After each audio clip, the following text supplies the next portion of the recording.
dia, meus amores, tudo bem com vocês? Hoje eu estou aqui, eu vou gravar uma música comigo com vocês. Gente, hoje tá muito frio, eu tô atrasada um pouquinho, eu tenho que tomar banho. Eu tenho que estar lá na escola 1h, 1h e já são 12h13.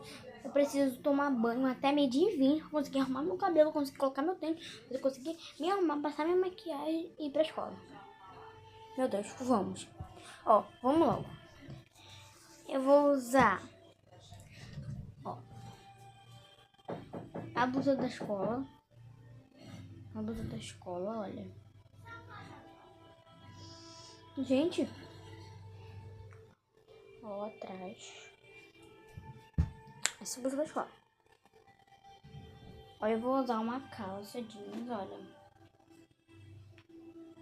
Ela é calça cargo, como se fala, cargo, né?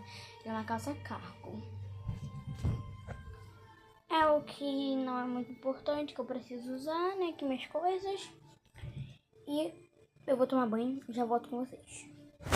Gente, já tomei banho, ó, ficou assim. E eu já coloquei agora pra hidratar.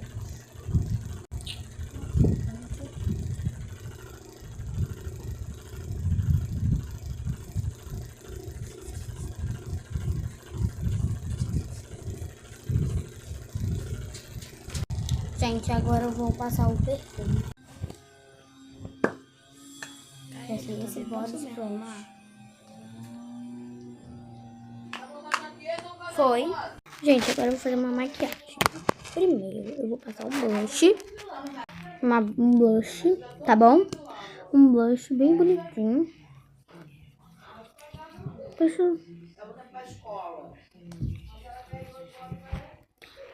Agora, eu vou passar um delineado.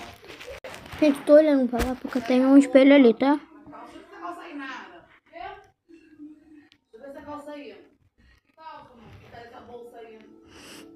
Gente, será que ficou bom?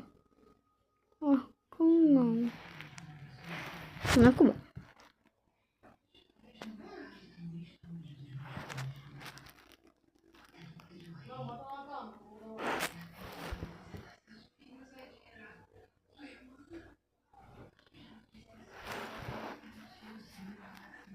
Gostei. Ficou bem bonitinho.